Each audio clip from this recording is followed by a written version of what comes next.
আমার মুসলমান বন্ধুরা, এই হাদিস যখন আল্লাহর নবী যখন বলেন, ও সাহাবা কেরাম, আমি যখন জাহান্নামের মধ্যে যাই, জাহান্নাম যখন পরিদর্শন করি, জাহান্নামে গিয়ে দেখি অধিকাংশ জাহান্নামী নারী সমাজ, নারীরা জাহান্নামের মধ্যে গেছে। আমার ভাইরা, এই হাদিস যখন আল্লাহর নবী বলতেছিলেন, সাহাবায়ে কেরাম সাথে সাথে বললেন, ওগো আল্লাহর নবী, নারীরা জাহান্নামে বেশি যাওয়ার কারণ কি? আল্লাহর নবী হাদিসের মধ্যে আছে, বললেন ইয়াকফুরনা, কুফরি করার কারণে। আমার ভাইরা, হাদিসের মধ্যে আছে, সাহাবায়ে কেরাম সাথে সাথে বললেন ইয়াকফুরনা বিল্লাহ, ওগো আল্লাহর নবী, আল্লাহর সাথে নারীরা বেশি কুফরি করার কারণে কি? আল্লাহর নবী বলেন, না না, আল্লাহর সাথে কুফরি করার কারণে নয়, বরং ইয়াকফুরনা আশিরা, স্বামীর সাথে কুফরি করার কারণে। আল্লাহর সাথে কুফরি করার কারণে নয়, বরং স্বামীর সাথে কুফরি করার কারণে। আমার ভাইরা, লম্বা হাদিসে আছে, বলে স্বামীর সাথে কুফরি কি? হাদিসের মধ্যে আছে, আল্লাহর নবী সাল্লাল্লাহু আলাইহি ওয়াসাল্লাম বলেন, স্বামীর সাথে কুফরি করার অর্থ হচ্ছে বলে স্ত্রীরা স্বামীর অবাধ্য এবং অকৃতজ্ঞ হওয়ার কারণে। স্বামীর অবাধ্য এবং অকৃতজ্ঞ হওয়ার কারণে দুনিয়ার বেশিরভাগ নারী সমাজ জাহান্নামের মধ্যে যাবে। আমার মুসলমান বন্ধুরা, হাদিসের শেষ অংশে রয়েছে, আল্লাহর নবী বলেন, সাহাবায়ে কেরাম, নারীদেরকে তোমরা দেখবে দীর্ঘদিন তোমরা তাদের উপর ইহসান করেছো, দয়া করেছো, মায়া করেছো, দীর্ঘদিন তাদেরকে ভালোবেসেছো। দীর্ঘদিন পর হঠাৎ একদিন নারী বলে ফেলবে, ও স্বামী, তোমার জীবনে এসে আমি কোনোদিন আরাম ভোগ করি নাই, ভালোবাসা পাই নাই, তুমি কোনোদিন আমার উপর দয়া করো নাই, মায়া করো নাই। এতদিন আপনি যে মায়া করলেন, ভালোবাসলেন, সব কিছু এক কথায় ভুলিয়ে দিবে। নারী বলবে, তোমার কাছে, তোমার সাথে বিবাহ হওয়ার পর প্রায় 10 বছর হয়ে গেছে, কোনোদিন তুমি আমাকে ভালোবাসো নাই, আমার উপর দয়া করো নাই, মায়া করো নাই। এগুলো আমার কথা নয় ভাই, আল্লাহর নবী বলতেছেন, দীর্ঘদিন ইহসান করবেন, দীর্ঘদিন ইহসান করার পর একদিন ওই নারী বলে ফেলবে, ও স্বামী, কোনোদিন তুমি আমার উপর ইহসান করো নাই। আমার মুসলমান বন্ধুরা, এজন্যই তো অপর হাদিসের মধ্যে আছে, আল্লাহর নবী বলেন, মা তারাকতু বাদি ফিতনাতুন আদাররু আলার রিজালি মিনান নিসা। আল্লাহর নবী সাল্লাল্লাহু আলাইহি ওয়াসাল্লাম বলেছিলেন, সাহাবায়ে কেরাম, শোনো শোনো, আমি দুনিয়া থেকে চলে যাওয়ার পর তোমাদের কাছে সবচাইতে বড় ফিতনা রেখে যাচ্ছি নারী সমাজ। নারী থেকে আর বড় কোনো ফিতনা তোমাদের কাছে আমি রেখে যাই নাই। আমার মুসলমান বন্ধুরা, মিলে এগুলো আমার কথা নয়, হাদিসে কুদসিতে এসেছে, আল্লাহ পাক রব্বুল আলামিন বলেছেন, আ'দাদতু লিইবাদিয়াস সালিহিন। আল্লাহ পাক রব্বুল আলামিন বলেন, আমি আল্লাহ পাক আমার মুমিন বান্দা বান্দীদের জন্য, মুমিনদের জন্য জান্নাতে এত এত নাজ এবং নিয়ামত রেখেছি। আমি আল্লাহ এত এত নিয়ামত প্রস্তুত করে রেখেছি। আল্লাহর নবী বলেন, মালা আইনুন রাআত। আমার ভাইরা, এটা আল্লাহর কথা। আল্লাহ পাক বলেন, মুমিনদের জন্য এত নিয়ামত আমি আল্লাহ জান্নাতে রেখেছি, মালা আইনুন রাআত। এমন নিয়ামত দুনিয়ার কোনো চক্ষু কোনোদিন দেখে নাই, ওয়ালা উযুনুন সামিআত। এমন নিয়ামতের বিবরণ কোনো কান কোনোদিন শ্রবণ করে নাই। সুবহানাল্লাহ। মুসলমান বন্ধু আমার, চক্ষু দেখবে দূরের কথা, আর কান শ্রবণ করবে দূরের কথা।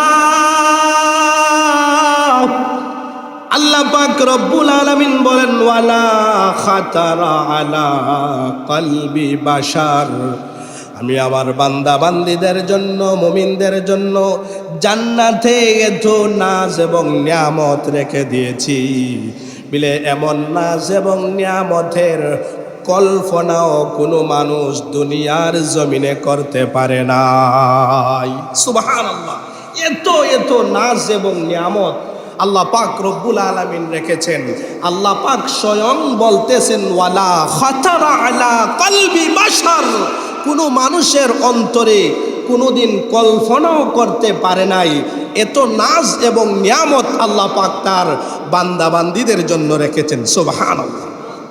নয়ন জোড়ানো জান্নাতের নাজ এবং নিয়ামত দেখলে আপনার চক্ষুটা শীতল হয়ে যাবে, অন্তরটা একেবারে আনন্দে ভরপুর হয়ে যাবে, চক্ষুটা শীতল হয়ে যাবে। আল্লাহ পাক কুরআনেই বলছেন, ফালা তা'লামু নাফসুম মা উখফিয়া লাহুম মিন কুররাতি আ'য়ুন। আল্লাহ পাক বলেন, জান্নাতীদের জন্য আমি আল্লাহ পাক রব্বুল আলামিন এমন এমন নিয়ামতগুলা রেখে দিয়েছি, যেই নিয়ামতগুলা দেখলে মানুষের অন্তর, মানুষের চক্ষুটা শীতল হয়ে যাবে। সুবহানাল্লাহ। এত এত নিয়ামত আল্লাহ পাক রব্বুল আলামিন রেখে দিয়েছেন বলে জান্নাতের নাজ এবং নিয়ামত দেখলে ফালা তা'লামু নাফসুম মা উখফিয়া লাহুম মিন কুররাতি আ'য়ুন, চক্ষুটা শীতল হয়ে যাবে। আল্লাহু আকবার। আমার ভাইরা, এমন জান্নাতে যখন বান্দাদেরকে দেওয়া হবে তখন বান্দা শুধু সুখ আর সুখ অনুভব করে। হাদিস শরীফের মধ্যে আছে, একজন সাহাবী এই জান্নাতীকে উদ্দেশ্য করে বলতে থাকবে, ও জান্নাতীরা, জান্নাতের অপুরন্ত নাজ এবং নিয়ামত তুমি ভোগ করো। সুবহানাল্লাহ। আমার মুসলমান বন্ধুরা, হাদিস শরীফের মধ্যে আছে, আল্লাহর নবী সাল্লাল্লাহু আলাইহি ওয়াসাল্লাম বলেন, জান্নাতীদেরকে যখন জান্নাতে দেওয়া হবে তো আল্লাহর পক্ষ থেকে একজন ফেরেশতা ঘোষণা করবে, ও জান্নাতীরা, আল্লাহর অপরন্ত নিয়ামত জান্নাতে তুমি ভোগ করো, আর কোনোদিন তোমার অসুস্থতা আসবে না। সুবহানাল্লাহ। আর কোনোদিন তোমার পেরেশানি আসবে না, আর কোনোদিন তুমি বুড়াও হবে না, বৃদ্ধ হবে না। চিরকালের জন্য আল্লাহ পাক তোমার যৌবন শক্তি জান্নাতে রেখে দিবেন। সুবহান। ঘোষণা আসবে, ও জান্নাতীরা, অপুরন্ত নিয়ামত ভোগ করো, আর কোনোদিন মরণও তোমাদের কাছে হাজির হবে না। সুবহান। মরণ আর হাজির হবে না। অপুরন্ত নিয়ামত চিরদিনের জন্য তুমি ভোগ করতে থাকো। আল্লাহু আকবার। আমার মুসলমান বন্ধুরা, হাদিস শরীফের মধ্যে আছে, আল্লাহর নবী সাল্লাল্লাহু আলাইহি ওয়াসাল্লাম বলেন, হাসরের ময়দানে আল্লাহ পাক রব্বুল আলামিন যখন বান্দার বিচার কার্য শেষ করে ফেলবেন, বিচার করে আল্লাহ পাক এক দলকে জান্নাতে দিবেন আর আরেক দলকে আল্লাহ পাক রব্বুল আলামিন জাহান্নামে দিবেন। মুসলমান বন্ধু আমার, হাদিস শরীফের মধ্যে আছে, জান্নাত এবং জাহান্নামের মধ্যখানে আল্লাহ পাক রব্বুল আলামিন মরণকে হাজির করবেন। মুসলমান বন্ধু আমার, আল্লাহর নবী বলেন, জান্নাত এবং জাহান্নামের মধ্যখানে হাসরের ময়দানের বিচারের পর মরণকে হাজির করা হবে।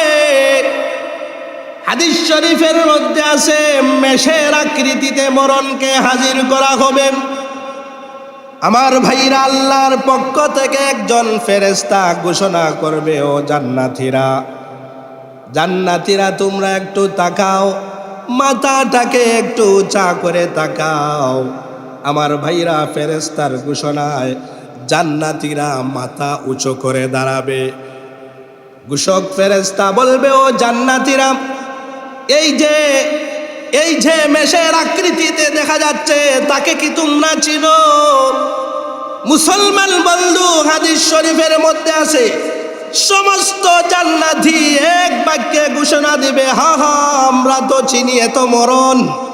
এত মরণ আমাদের জীবনের শেষ সাক্ষাৎ এই মরণের সাথেই হয়েছিল, সবাই চিনে ফেলবে। আমার ভাইরা, হাদিসের মধ্যে আছে, এবার ফেরেশতারা জাহান্নামীদেরকে ঘোষণা করবে, ও জাহান্নামীরা, একটু তাকাও, একটু তাকাও, মাথাটা উঠাও, দেখো এটাকে চিনো কিনা। মুসলমান বন্ধু, সমস্ত জাহান্নামীরা মাথাটাকে উঁচা করবে, উঁচা করবে। ফেরেশতারা জিজ্ঞাসা করবে, ঘোষক জিজ্ঞাসা করবে, ও জাহান্নামীরা, তাকে কি তোমরা চিনো? আমার ভাইরা, সমস্ত জাহান্নামীরা এক বাক্যে বলবে, হা হা, আমরা তো তাকে চিনি, এত হচ্ছে মরণ, দুনিয়ার জীবনের শেষ সাক্ষাৎ তার সাথেই হয়েছিল। মুসলমান বন্ধু আমার, একটু গভীর মনোযোগ দেন। জান্নাতীরাও চিনে, জাহান্নামীরাও চিনে, কেউ চিনতে ভুল করে নাই, কারণ মরণের কষ্ট এত কঠিন, কেউ বলতে পারে নাই, কেউ বলতে পারে নাই। আমার ভাইরা, কেমন কঠিন, ছোট্ট একটা ঘটনা আপনাদের সামনে শোনাই।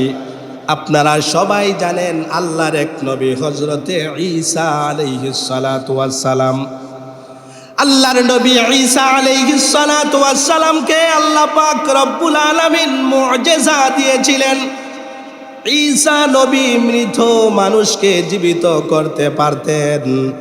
মুসলমান বন্ধু, ঘটনা আপনারা জানেন, একবার হযরতে ঈসা আলাইহিস সালাতু ওয়াস সালাম একটা কবরের পাশে গেলেন।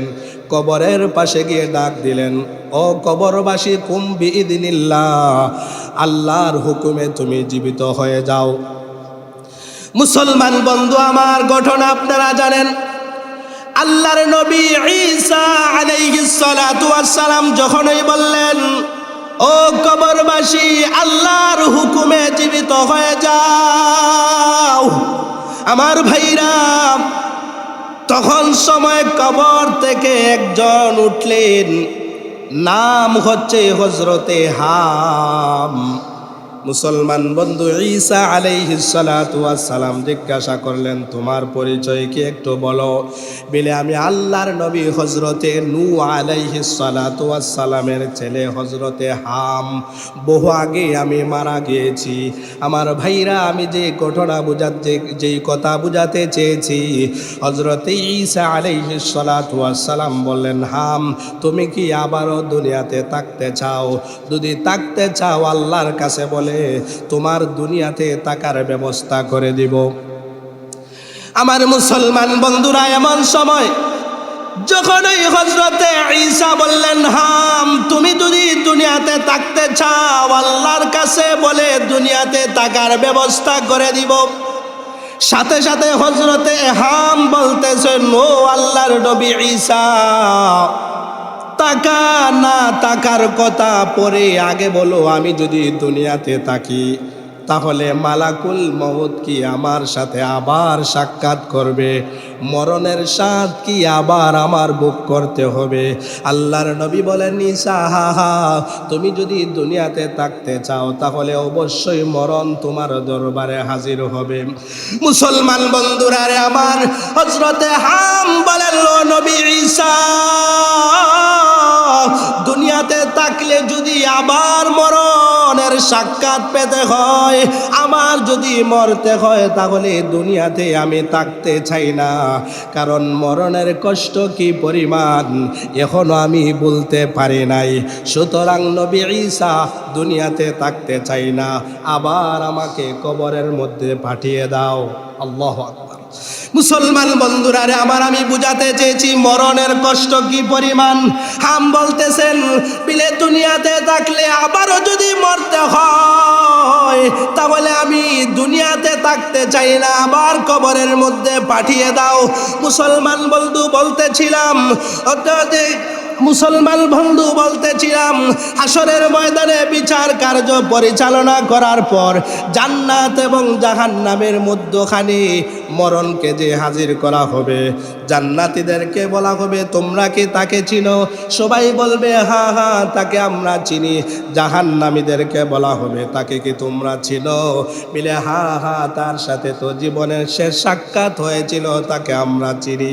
মুসলমান বন্ধু আমার, সবকে সাক্ষী রেখে এই মরণকে মেষের আকৃতি ধারণ করে আল্লাহর হুকুমে তখন ফেরেশতারা এই মেষকে, মরণ নামক মাখলুককে সবার সামনে জবাই করে দেওয়া হবে। মরণ নামক যে মাখলুক আছে সবার সামনে জবে করে দিয়ে একজন ফেরেশতা ঘোষণা করবে, ঘোষণা করবে, জান্নাতীরা তোমরা চিরকালের জন্য জান্নাতের নাজ এবং নিয়ামত ভোগ করো। আর জাহান্নামীদেরকে ঘোষণা করা হবে, ও জাহান্নামীরা চিরদিনের জন্য আল্লাহর আযাব আর গজবের মধ্যে তোমরা পতিত হও। আমার ভাইরা একটু গভীরভাবে চিন্তা করেন, এত কঠিন আযাব, জাহান্নামের আযাব, অথচ আমরা এই দুনিয়ার সামান্য সুখ অর্জনের জন্য এই সমস্ত আযাবের কথা ভুলে গিয়েছি। হালাল হারামের ধারধারি নাই, মন চায় জিন্দিগি চালায়, যা পায় তাই খায়, অথচ একদিন হিসাবের কাঠ করায় অবশ্যই তোমাকে দাঁড়িয়ে পাই করে হিসাব দিত। তুমি ভাবতেছ দুনিয়ার সুখই মনে হয় সবচাইতে বড় সুখ। আমার ভাইরা, আসলে আখিরাতের তুলনায়, জান্নাতের সুখের তুলনায় দুনিয়ার সুখ একেবারে তুচ্ছ, একেবারে নগণ্য। আমার ভাইরা, একটা হাদিস আমি আপনাদের সামনে শোনাই। দুনিয়ার হাদিস শরীফের মধ্যে আছে, দুনিয়ার সবচাইতে সুখী ব্যক্তি যে নাকি দুনিয়ার সব চাওয়া পাওয়া পূরণ করেছে, সব সুখ সে অর্জন করেছে, মন চায় জিন্দিগি চালিয়েছে, সব সুখ অর্জন করেছে, তবে সমস্ত সুখ হালালভাবে করে নাই, হারামভাবে অর্জন করেছে, হারামভাবে ভোগ করেছে। যত ধরনের আনন্দ আছে সমস্ত আনন্দ দুনিয়ার জমিনের মধ্যে করেছে। আমার ভাইরা বন্ধুরা, হাদিস শরীফের মধ্যে আছে, দুনিয়ার জমিনে যেই ব্যক্তি সমস্ত আনন্দ উপভোগ করেছে, দুনিয়াকে ভোগ করেছে, তবে হালালভাবে করে নাই, হারামভাবে করেছে। আমার ভাইরা বন্ধুরা, হাসরের ময়দানে বিচারের পর এমন ব্যক্তিকে আল্লাহ পাক রব্বুল আলামিন ডাকবেন, ফেরেশতার মাধ্যমে আনবেন। হাদিস শরীফের মধ্যে আছে, দুনিয়ার সব সুখ অর্জনকারী ব্যক্তি যে সঠিকভাবে সুখ অর্জন করে নাই, এমন ব্যক্তিকে আল্লাহ পাক রব্বুল আলামিন দাঁড় করাবেন। ফেরেশতাদেরকে বলবেন, ও ফেরেশতারা, দুনিয়ার এই সুখ অর্জনকারী ব্যক্তিকে সামান্য সময়ের জন্য জাহান্নামের আগুনের মধ্যে নাও, জাহান্নামের আগুনে নাও। মুসলমান বন্ধু, সামান্য সময়ের জন্য ওই ব্যক্তিকে জাহান্নামের আগুনে নেওয়া হবে, জাহান্নাম থেকে আবারও আনা হবে। আমার ভাইরা, তখন আল্লাহ পাক রব্বুল আলামিন ওই ব্যক্তিকে বলবেন, ও আল্লাহর বান্দা, তুমি তো দুনিয়াতে সমস্ত সুখ অর্জন করেছ, আনন্দ উপভোগ করেছ, দুনিয়ার সুখের বিবরণ তুমি একটু দাও। আমার মুসলমান বন্ধুরা, তখন ওই ব্যক্তি আল্লাহর কাছে বলবে, ও গো আল্লাহ, তোমার কসম খেয়ে বলছি, দুনিয়ার জীবনে আমি সামান্যতম আনন্দ উপভোগ করি নাই, দুনিয়াতে আমি আমার শখ আহ্লাদ পূরণ করি নাই। মুসলমান বন্ধু, এর মানে কি? হাদিস বিশারদগণ বলেন, জাহান্নামে যে একটা মুহূর্তের জন্য তাকে নেওয়া হয়েছে, জাহান্নামের আযাব আর গজব এত কঠিন, জাহান্নামের আযাব আর গজবের কারণে দুনিয়ার 30 বছর 40 বছরের সুখ শান্তি ওই ব্যক্তি ভুলে গেছে। এতদিন যে দুনিয়াতে সুখ শান্তি, এত আরাম আর আয়েশ ভোগ করেছে, নাফরমানি যত ছিল সব কিছু অন্যায়ভাবে করেছে, জাহান্নামে একটা মুহূর্ত নেওয়ার কারণে সব সুখ শান্তি ভুলে গেছে। এবার বুঝেন কি পরিমাণ আযাব আর গজব হবে। আমার মুসলমান বন্ধুরা, হাদিসের মধ্যে আছে, এবার দুনিয়ার সবচাইতে গরিব যেই ব্যক্তি এক বেলা খাওয়ার পরে অপর বেলা খাওয়ারের ব্যবস্থা ছিল না, তবুও হারাম কাজে লিপ্ত হয় নাই, এক কথায় মন চায় জিন্দিগি চালায় নাই, আল্লাহ পাক রব্বুল আলামিনকে ভয় করেছে, ইচ্ছা থাকার পরেও গুনাহ করে নাই, ইচ্ছা থাকার পরেও হারাম কাজে লিপ্ত হয় নাই, কোনো মতে জীবনটাকে কাটিয়েছি, এমন হতদরিদ্র গরিব ব্যক্তিকে আল্লাহ পাক রব্বুল আলামিন তার দরবারে হাজির করবেন। আমার মুসলমান বন্ধুরা ফেরেশতাদেরকে বলবেন, এমন অসহায় গরিব ব্যক্তিকে একটা মুহূর্তের জন্য জান্নাতে দাও। আমার ভাইরা, আল্লাহর হুকুম পেয়ে দুনিয়ার গরিব অসহায় মানুষকে একটা মুহূর্তের জন্য জান্নাতের মধ্যে দেওয়া হবে, আবার আনা হবে। আল্লাহ পাক রব্বুল আলামিন বলবেন, ও আল্লাহ, আমার বান্দা, দুনিয়ার জীবনে তুমি এত দুঃখ কষ্ট করেছো, এক বেলা খাওয়ার পর পরের বেলা খাবারের ব্যবস্থা ছিল না, মন চায় তুমি ভালো ভালো খাবার খেতে, কিন্তু খেতে পারো নাই। বলো তো দেখি দুনিয়ার জীবন কিভাবে কাটিয়েছো? আমার ভাইরা, ওই আল্লাহর গরিব বান্দা আল্লাহর কসম খেয়ে বলবে, ওগো আল্লাহ, দুনিয়ার জীবনে আমি কোনো দুঃখ কষ্ট, দুনিয়ার জীবনে আমি কোনো দুঃখ কষ্টে শিকার হই নাই, দুনিয়াতে আমার কোনো দুঃখ কষ্ট ছিল না। মুফাসসিরিনে কেরাম বলেন, এর মানে কি? বিলে আল্লাহর বান্দা যে একটা মুহূর্ত জান্নাতে থেকেছে, একটা মুহূর্ত জান্নাতের আনন্দ দুনিয়ার এই 30 তো 40 50 বছরের সব দুঃখ কষ্ট নিমিষেই সে ভুলে গেছে। আল্লাহু আকবার! কিরকম নিয়ামত দিয়ে আল্লাহ পাক রব্বুল আলামিন জান্নাতকে তৈয়ার করেছেন। সুবহানাল্লাহ! আমার ভাইরা, আমি একটা হাদিস বলি, হাদিস শরীফের মধ্যে আছে, আল্লাহ পাক রব্বুল আলামিন যখন জান্নাত বানাইলেন, জাহান্নাম বানাইলেন, জান্নাত বানিয়ে জাহান্নাম বানিয়ে আল্লাহ পাক হযরতে জিবরিল আলাইহিস সালাতু ওয়াস সালামকে বললেন, ও জিবরিল, তুমি আমার নিয়ামতে পরিপূর্ণ মুমিন বান্দা বান্দীদের জন্য যেই জান্নাত তৈয়ার করে রেখেছি, এই জান্নাতটা তুমি একটু দেখে আসো, পরিদর্শন করে আসো। আমার মুসলমান বন্ধুগণ, আল্লাহ পাক রব্বুল আলামিন জান্নাত বানাইলেন, জাহান্নাম বানাইলেন।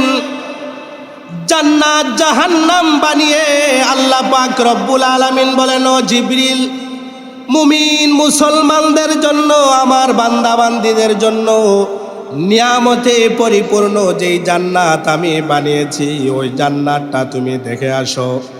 আমার ভাইরা, আল্লাহর হুকুম পেয়ে হযরতে জিবরিল আলাইহিস সালাতু ওয়াস সালাম জান্নাত দেখে আসলেন। জান্নাত দেখে আসার পর আল্লাহ পাক রব্বুল আলামিন বলবেন, আল্লাহ পাক রব্বুল আলামিন বলেন, ও জিবরিল, আমি আমার মুমিন বান্দা বান্দীদের জন্য নিয়ামতে পরিপূর্ণ যে জান্নাত বানিয়েছি, ওই জান্নাত সম্পর্কে তোমার মন্তব্য কি? কেমন তুমি দেখে এসেছো একটু বলো। আমার ভাইরা, জিবরিল বলেন, ওগো আল্লাহ, আপনি মুমিন বান্দা বান্দীদের জন্য এত নিয়ামতে পরিপূর্ণ জান্নাত বানিয়েছেন, জান্নাতে এত নাজ এবং নিয়ামত রেখে দিয়েছেন।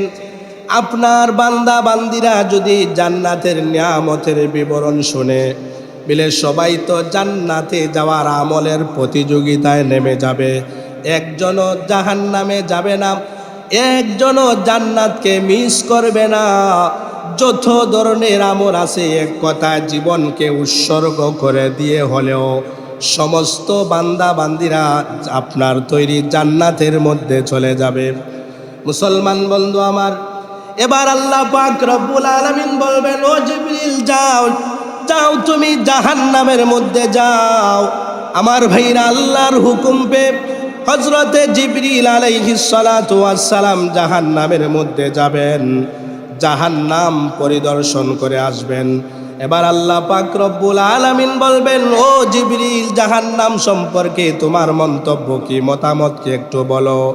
জিবরিল আলাইহিস সালাতু ওয়াস সালাম বলেন, ওগো আল্লাহ, জাহান্নামে এত আযাব আর গজব তুমি রেখে দিয়েছো, তোমার বান্দা বান্দীরা যদি জাহান্নামের আযাব আর গজবের কথা শুনে কেউ জাহান্নামে যেতে চাইবে না, অর্থাৎ কেউ খারাপ কাজ করবে না, নাফরমানি করবে না, নিমক হারামি করবে না, অর্থাৎ কেউ গুনাহ করবে না। আমার মুসলমান বন্ধুরা, হাদিসের মধ্যে আছে, এবার আল্লাহ পাক রব্বুল আলামিন ফেরেশতাকে ঘোষণা করবেন, ও ফেরেশতারা, এবার জান্নাত আর জাহান্নামকে ঘেরাও দাও, একটা বাউন্ডারি দাও। কি দিয়ে বাউন্ডারি দেওয়া হবে? হাদিসের মধ্যে আছে, হুফফাতিল জান্নাতু বিল মাকারি ওয়া হুফফাতিন নারু বিশ শাহাওয়াত। আল্লাহ পাক রব্বুল আলামিন বলবেন, ও ফেরেশতারা, জান্নাতটাকে আফত বিপদ দিয়া, বালা মুসিবত দিয়া, দুঃখ দিয়া, কষ্ট দিয়া, পেরেশানি দিয়া একটা ঘেরাও দাও, বাউন্ডারি দাও। আর জাহান্নামকে মনের খাহেশাত দিয়ে, মনের কামনা বাসনা দিয়া, যৌবিক চাহিদা দিয়া জাহান্নামটাকে ঘেরাও দাও। আমার ভাইরা, আল্লাহর হুকুম মতো জান্নাতকে দুঃখ কষ্ট আফত বিপদ দিয়া ঘেরাও দেওয়া হলো, আর জাহান্নামকে মনের কামনা বাসনা দিয়া ঘেরাও দেওয়া হলো। এবার আল্লাহ পাক রব্বুল আলামিন বলেন, ও জিবরিল, এবার জান্নাতের মধ্যে যাও, জান্নাতটা তুমি দেখে আসো। আমার মুসলমান বন্ধুরা, হাদিসের মধ্যে আছে, এবার হযরতে জিবরিল আলাইহিস সালাতু ওয়াস সালাম জান্নাত দেখে আসলেন। জান্নাতটা আফত দিয়া, বিপদ দিয়া, দুঃখ দিয়া, কষ্ট দিয়া, পেরেশানি দিয়া, বালা মুসিবত দিয়া ঘেরাও দেওয়া হয়েছে। এবার আল্লাহ পাক রব্বুল আলামিনকে জিবরিল বলেন, ওগো আল্লাহ, এর মানে কি? কেন দুঃখ কষ্ট দিয়া জান্নাতটাকে ঘেরাও দেওয়া হয়েছে? আমার মুসলমান বন্ধুরা, আল্লাহ পাক রব্বুল আলামিন বলেন, বিলে বান্দা বান্দি যদি জান্নাতে যেতে চায়, তাহলে এই বাউন্ডারিকে ক্রস করতে হবে, এই বাউন্ডারি পার হয়ে জান্নাতে যেতে হবে। এর মানে কি?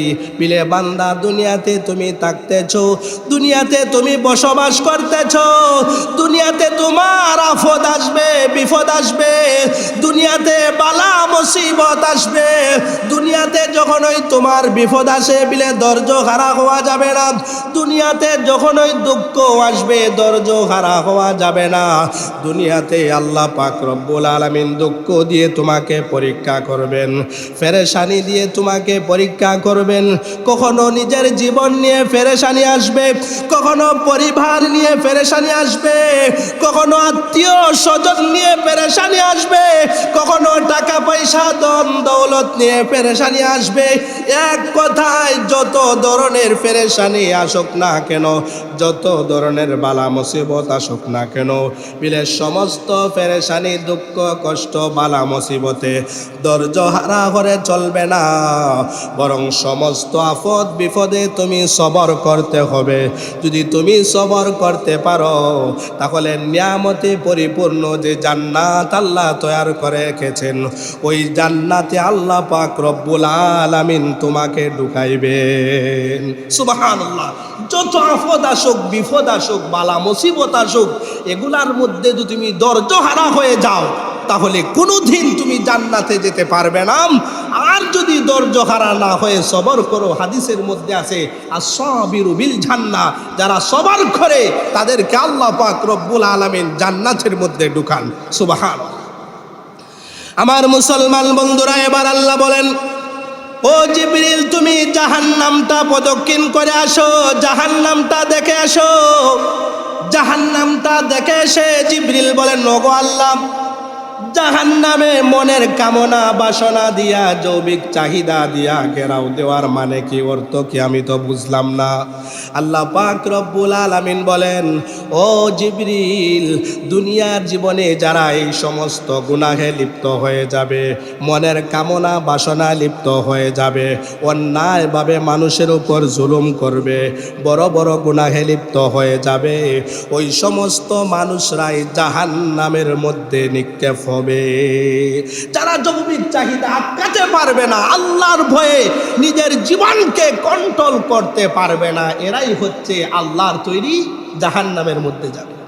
কিন্তু যারা আল্লাহর ভয়ে নিজের যৌবিক চাহিদা অপাত্রে ব্যবহার করবে না, বড় বড় গুনাহের অফার আসার পরেও গুনাহ করবে না, সুদের অফার আওয়ার পরেও সুদ খাবে না, ঘুষের অফার আসার পরেও ঘুষ খাবে না, অন্যায় কাজ ইচ্ছা শক্তি আছে, করতে পারবে কিন্তু করে না। আল্লাহর ভয় অন্তরের মধ্যে আছে বিলে আল্লাহর দরবারে একদিন আমাকে অবশ্যই দাঁড়াতে হবে, দণ্ডায়মান হতে হবে। আমার ভাইরা, এমন বয়ে যারা গুনাহ ছেড়ে দিবে এদেরকেই আল্লাহ পাক রব্বুল আলামিন তার তৈরি জান্নাতের মধ্যে প্রবেশ করাইবেন।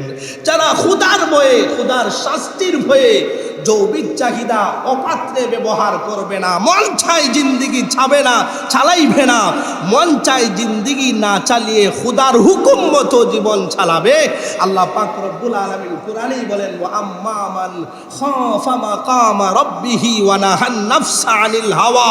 যেই ব্যক্তি আল্লাহর ভয়ে মনের ইচ্ছা মতো জিন্দিগি চালাবে না, আল্লাহ পাক রব্বুল আলামিন বলেন ফা ইন্নাল জান্নাতা হিয়াল মাওয়া। ওই ব্যক্তির ঠিকানা আল্লাহ পাক রব্বুল আলামিন জান্নাতের মধ্যে করে দিবেন। সুবহানাল্লাহ। তাহলে বোঝা গেল, মন চাই জিন্দিগি যদি না চালান, খুদা প্রদত্ত দিনের পর যদি আপনি চলেন, আল্লাহর হুকুমে চলেন, আল্লাহর শাস্তির ভয়ে যদি আপনি গুনাহ ছেড়ে দেন, আল্লাহ পাক বলেন ফা ইন্নাল জান্নাতা হিয়াল মাওয়া। ওই ব্যক্তিকে আল্লাহ পাক রব্বুল আলামিন জান্নাতের মধ্যে প্রবেশ করাইবেন। সুবহানাল্লাহ। আমার ভাইয়া, জান্নাত এখনো আসেনি না, ইখতিলাফ আছে। তবে হানাফি মাযহাব, আমাদের মাযহাব হচ্ছে, আমাদের মতামত হচ্ছে জান্নাত এখনো আছে। এরকম দলিলও অহরহর আছে। আমি একটা দলিল আপনাদের সামনে বলি। আল্লাহর নবী সাল্লাল্লাহু আলাইহি ওয়াসাল্লাম যখন মেরাজে গিয়েছিলেন, নবীকে যখন মেরাজ করানো হলো, মেরাজ করে নবীজি যখন দুনিয়াতে আসলেন, দুনিয়াতে এসে বললেন, খাস করে মহিলা জাতিদেরকে বললেন, ও মহিলারা, তোমরা বেশি বেশি আল্লাহর রাহে সদকা করো। সাহাবায়ে কেরাম সাথে সাথে জিজ্ঞাসা করলেন, খাস করে মহিলাদেরকে সদকা করার কথা কেন বললেন গো নবীজি? আমার ভাইরা, অপর এক হাদিসে কিন্তু আছে, আল্লাহর নবী যখন মেরাজে গিয়েছিলেন, জান্নাতও আল্লাহ পাক দেখিয়েছেন, জাহান্নামও দেখিয়েছেন। নবী বলেন, ইত্তলাতু ফিল জান্নাহ ফারাআইতু আকসারু আহলিহাল ফুকারা। আমি যখন জান্নাত পরিদর্শন করলাম, তখন জান্নাতে গিয়ে দেখি বেশিরভাগ ফকির মিসকিন দুনিয়ার অসহায় হলো, তখন জান্নাতে গিয়ে দেখি বেশিরভাগ গরিব অসহায় মানুষ, দুনিয়ার অবামী মানুষরা বেশিরভাগ জান্নাতে। আল্লাহর নবী বলেন, ইত্তলাতু ফিন্নার। আমি যখন জাহান্নামে গেলাম, জাহান্নাম পরিদর্শন করলাম, নবী বলেন ফারাআইতু আকসারু আহলিহান নিসা। জাহান্নামে গিয়ে দেখি অধিকাংশ নারী সমাজ হচ্ছে জাহান্নামে। আমার মুসলমান বন্ধুরা, এই হাদিস যখন আল্লাহর নবী বলেন, নবী যখন বলেন, ও সাহাবায়ে কেরাম, আমি যখন জাহান্নামের মধ্যে যাই, জাহান্নাম যখন পরিদর্শন করি, জাহান্নামে গিয়ে দেখি অধিকাংশ জাহান্নামী নারী সমাজ, নারীরা জাহান্নামের মধ্যে গেছে। আমার ভাইরা, এই হাদিস যখন আল্লাহর নবী বলতেছিলেন, সাহাবায়ে কেরাম সাথে সাথে বললেন, ওগো আল্লাহর নবী, নারীরা জাহান্নামে বেশি যাওয়ার কারণ কি? আল্লাহর নবী হাদিসের মধ্যে আছে, বললেন ইয়াকফুরনা, কুফরি করার কারণে। আমার ভাইরা, হাদিসের মধ্যে আছে, সাহাবায়ে কেরাম সাথে সাথে বললেন ইয়াকফুরনা বিল্লাহ। ওগো আল্লাহর নবী, আল্লাহর সাথে নারীরা বেশি কুফরি করার কারণে কি? আল্লাহর নবী বলেন, না না, আল্লাহর সাথে কুফরি করার কারণে নয়, বরং ইয়াকফুরনাল আশিরা, স্বামীর সাথে কুফরি করার কারণে। আল্লাহর সাথে কুফরি করার কারণে নয়, বরং স্বামীর সাথে কুফরি করার কারণে। আমার ভাইরা, লম্বা হাদিসে আছে, বলে স্বামীর সাথে কুফরি কি? হাদিসের মধ্যে আছে, আল্লাহর নবী সাল্লাল্লাহু আলাইহি ওয়াসাল্লাম বলেন, স্বামীর সাথে কুফরি করার অর্থ হচ্ছে বলে স্ত্রীরা স্বামীর অবাধ্য এবং অকৃতজ্ঞ হওয়ার কারণে। স্বামীর অবাধ্য এবং অকৃতজ্ঞ হওয়ার কারণে দুনিয়ার বেশিরভাগ নারী সমাজ জাহান্নামের মধ্যে যাবে। আমার মুসলমান বন্ধুরা, হাদিসের শেষ অংশে রয়েছে, আল্লাহর নবী বলেন, সাহাবায়ে কেরাম, নারীদেরকে তোমরা দেখবে, দীর্ঘদিন তোমরা তাদের উপর ইহসান করেছো, দয়া করেছো, মায়া করেছো, দীর্ঘদিন তাদেরকে ভালোবেসেছো, দীর্ঘদিন পর হঠাৎ একদিন নারী বলে ফেলবে, ও স্বামী, তোমার জীবনে এসে আমি কোনোদিন আরাম ভোগ করি নাই, ভালোবাসা পাই নাই, তুমি কোনোদিন আমার উপর দয়া করো নাই, মায়া করো নাই। এতদিন আপনি যে মায়া করলেন, ভালোবাসলেন, সব কিছু এক কথায় ভুলিয়ে দিবে। নারী বলবে, তোমার কাছে, তোমার সাথে বিবাহ হওয়ার পর প্রায় 10 বছর হয়ে গেছে, কোনোদিন তুমি আমাকে ভালোবাসো নাই, আমার উপর দয়া করো নাই, মায়া করো নাই। এগুলো আমার কথা নয় ভাই, আল্লাহর নবী বলতেছেন দীর্ঘদিন ইহসান করবেন, দীর্ঘদিন ইহসান করার পর একদিন ওই নারী বলে ফেলবে, ও স্বামী, কোনোদিন তুমি আমার উপর ইহসান করো নাই। আমার মুসলমান বন্ধুরা, এজন্যই তো অপর হাদিসের মধ্যে আছে, আল্লাহর নবী বলেন, মা তারাকতু বাদি ফিতনাতুন আদাররু আলার রিজালি মিনান নিসা। আল্লাহর নবী সাল্লাল্লাহু আলাইহি ওয়াসাল্লাম বলেছিলেন, সাহাবায়ে কেরাম শোনো শোনো, আমি দুনিয়া থেকে চলে যাওয়ার পর তোমাদের কাছে সবচাইতে বড় ফিতনা রেখে যাচ্ছি নারী সমাজ। নারী থেকে আর বড় কোনো ফিতনা তোমাদের কাছে আমি রেখে যাই নাই। সরাসরি হাদিসের কথা, মা তারাকতু বাদি ফিতনাতুন আদাররু আলার রিজালি মিনান নিসা। আল্লাহর নবী বলেন পুরুষদের জন্য আমি চলে যাওয়ার পর সবচাইতে বড় ফিতনা রেখে যাচ্ছি নারী সমাজ। এজন্য আমার ভাইরা, এই নারীদেরকে নিয়ে চলতে গেলে হুঁশিয়ার হয়ে চলতে হবে। আপনি যদি বেশি শক্ত করতে চান তাহলে ভেঙে যাবে। হাদিসের মধ্যে তো আছে, আপনারা জানেন, আদম আলাইহিস সালাতু ওয়াস সালামের বাম পায়ের পাঁজর থেকে সৃষ্টি করা হয়েছে। বলা হয়েছে তাকে যদি তুমি বেশি শক্ত করতে চাও তাহলে সে ভেঙে যাবে। আমার ভাইরা, এজন্য এই সমস্ত নারী ফিতনা থেকে বেঁচে থাকতে হবে। আমি বুঝাতে চেয়েছিলাম জান্নাত আসে, জান্নাত দেখানো হয়েছে। আমি শুরুতেই বলেছি জান্নাত এবং জাহান্নাম নিয়ে 3 থেকে 4 জমা আমরা আলোচনা করব ইনশাআল্লাহ। আল্লাহ পাক রব্বুল আলামিন যতটুকু আলোচনা করলাম, আল্লাহ পাক রব্বুল আলামিন আমাদেরকে আমলে আনার তৌফিক দান করুন।